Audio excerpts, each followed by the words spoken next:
in Sichuan province goes up to at least 19.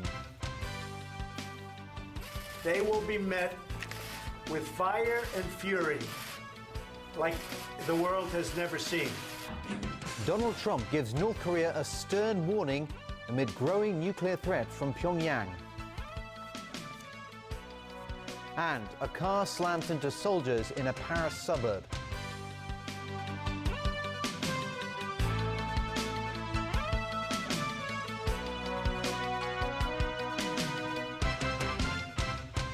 Good evening. Travellers are stranded at the Juzhai Huanglong Airport after a deadly earthquake hit Sichuan province last night.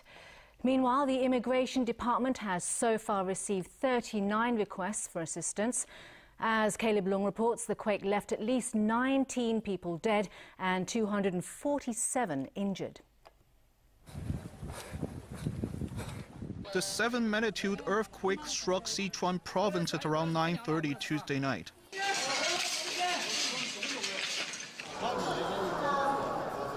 The Juzhai Huanglong Airport was packed with travelers trying to leave the quake-hit area.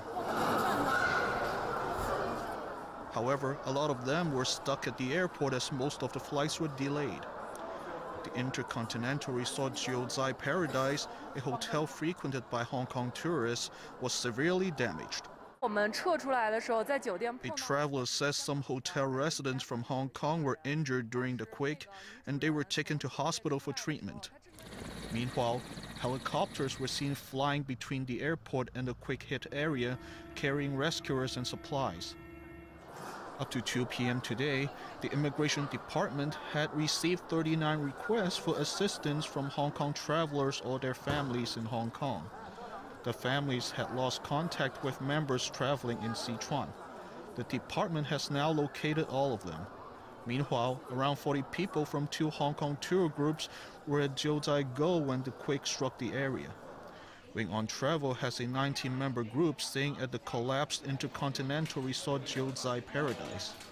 The travel agency has confirmed all the group members are safe and will leave the area later.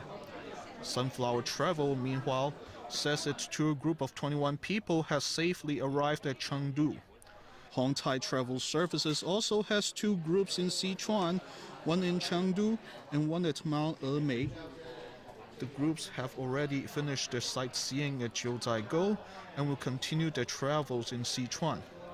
The 3 travel agencies have so far cancelled at least 18 tour groups to Go this month. Caleb Leung, TVB News. Meanwhile, a 6.6 magnitude earthquake struck the northwestern region of Xinjiang this morning. 32 people were injured, 2 of them seriously. More than 1,000 houses were also damaged in the quake. Chief Executive Carrie Lam pledged to give her full support to help with reconstruction efforts in quake-stricken Sichuan. Elmi Leung has that story. Carrie Lam concluded her Beijing tour with more visits to state agencies. On the agenda today were meetings with the Foreign Ministry and the administration overseeing broadcast. Summing up the 16 meetings with various parties, the chief executive thanked the Central People's Government for its support. Earlier, officials signed an agreement to deepen cooperation and develop tourism products along the Belt and Road. Vice Chairman of the National Tourism Administration was excused from the event to direct rescue efforts in Sichuan. Speaking of the quake, Carrie Lam noted Hong Kong will definitely help with reconstruction. The government has given aid to Sichuan before. Public funds exceeding $9 billion went towards rebuilding schools, hospitals and even a panda park damaged in the 2008 Wenchuan earthquake. In 2013, LegCo approved another $100 million to help relief efforts in Sichuan's Lushan. That's despite media reports some of the funds were misused by local officials.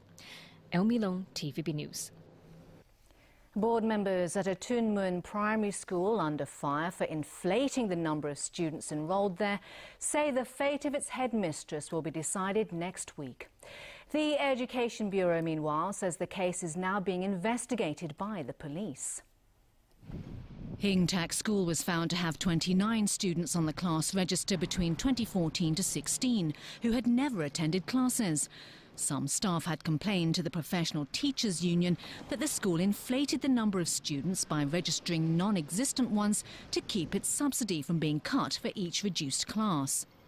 The union passed on their complaints to the Education Bureau, which said investigations are continuing into management irregularities, including why reports were not made to the Bureau when students had not turned up for class for more than 7 days. During a media lunch today, Under-Secretary for Education Christine Choi revealed that the case has been passed on to the Tuen Mun District Crime Squad. The case has been listed as use a false instrument. The school board, meanwhile, met today to discuss arrangements for the new term.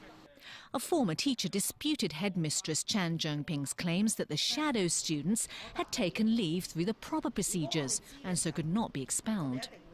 The teacher said one student in his class had actually informed him that he was withdrawing from the school, yet his name was still on the class list last term. The teacher added that the shadow student phenomenon had been going on for a few years and had jumped from initially 9 of them to 20, and some were cross-border students. The school board said the headmistress has received a warning letter from the Education Bureau, and her fate will be decided at another board meeting next Friday. Turning overseas now, and North Korea and the United States are trading threats following reports that Pyongyang has mastered a crucial technology needed to strike the US with a nuclear missile. The rhetoric is heightening worries that a miscalculation might spark conflict between the nuclear-armed nations. James Aiken reports. Donald Trump used a briefing on another issue to deliver some of his strongest words yet on the North Korean issue. North Korea best not make any more threats to the United States.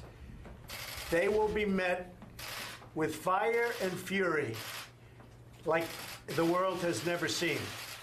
Trump's remarks came hours after published reports indicated North Korea can now fix nuclear warheads onto its missiles, some of which may be able to hit the U.S. mainland. Hours later, the next threat arrived. In a statement carried by state-run media, the North Korean army said it's studying a plan to create an enveloping fire in areas around the strategically important Pacific island of Guam with medium to long-range ballistic missiles. The statement described Andersen Air Force Base on Guam as a beachhead for a potential U.S. invasion of North Korea that it needed to neutralize. In Guam, officials are reassuring residents that the U.S. territory is safe. Guam is American soil, and we have 200,000 Americans in Guam and the Marianas. We are not just a military installation. And with that said, I want to ensure that we are prepared for any eventuality. Analysts say the White House risks escalating the atmosphere of tension if it takes the bait from Pyongyang. If you make a threat toward North Korea, it's important to be able to also have a plan for following through in order to make good on the threat. And we're really not at a stage where I think anyone wants to go down the road that the president has suggested. With North Korea still simmering over new U.S. sanctions for its intercontinental ballistic missile tests, the geopolitical tensions are rattling global equity markets. But some analysts say it's extremely unlikely that Pyongyang would risk the assured annihilation of its revered leadership with a preemptive attack on U.S. territory. James Aiken, TVB News. Japan is marking the 72nd anniversary of the atomic bombing of Nagasaki.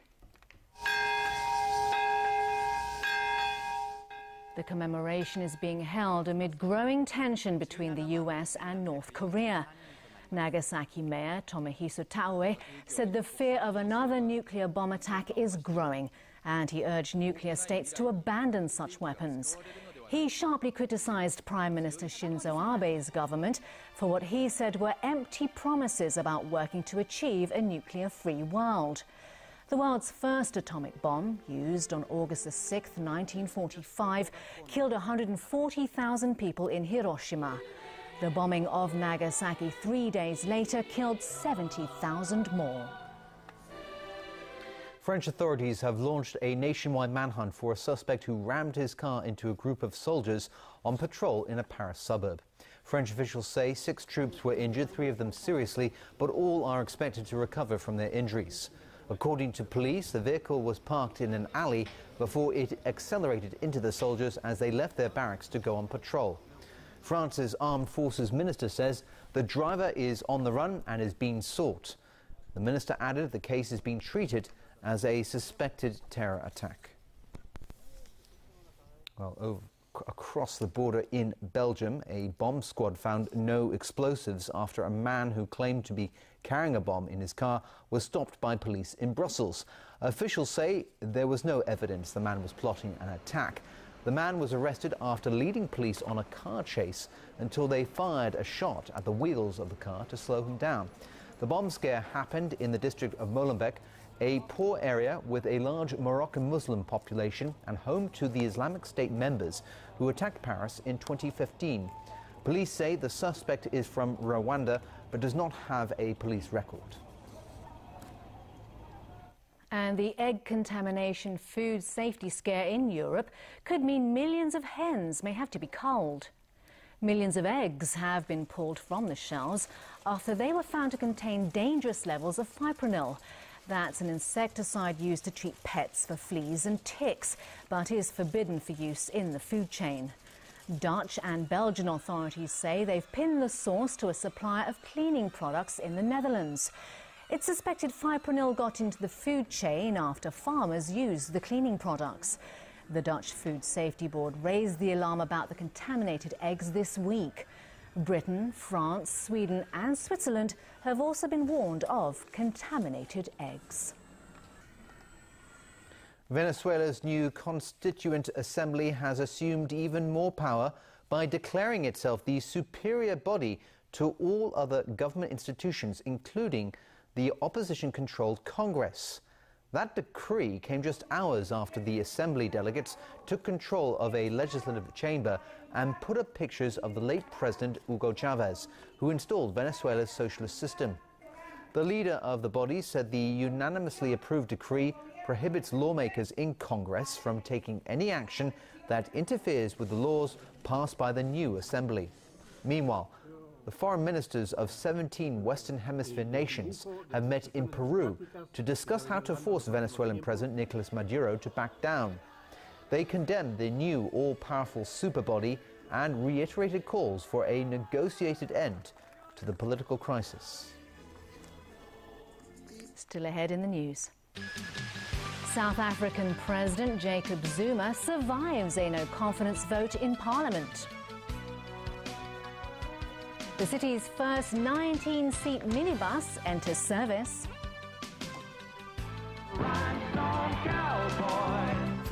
And country music singing legend Glenn Campbell dies.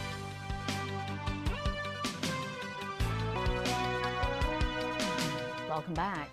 South African President Jacob Zuma survived an attempt in Parliament to oust him from office.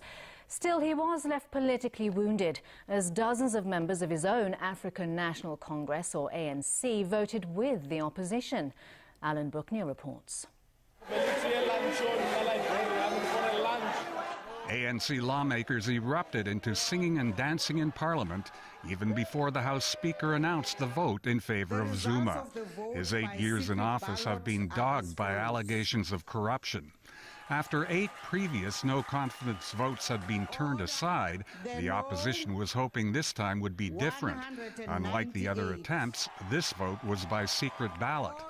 The final tally was 198 to 177, which meant dozens of ANC members had voted against Zuma. Still, the scandal-plagued president was exultant after the vote. It's difficult to defeat the ANC. Always they try. Abafundi ukuthi ngeke uyithinte the ANC. Still, the party that has ruled South Africa since the end of apartheid in 1994 is divided and losing in popularity. The country's economy has gone downhill under Zuma. Ratings agencies have downgraded the credit rating to junk bond status, and South Africa's unemployment rate has shot up to a 14-year high of 27.7%. Local elections last year ended with the party's worst result in more than 20 years. The opposition leader gave a positive spin to the vote. The issue today for all of us is that South Africa must look at this result as a positive result, as a moment in our nation where across parties, the right thing, people felt they must vote for change.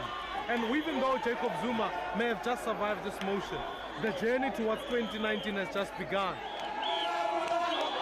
2019 is when the next national elections will be held.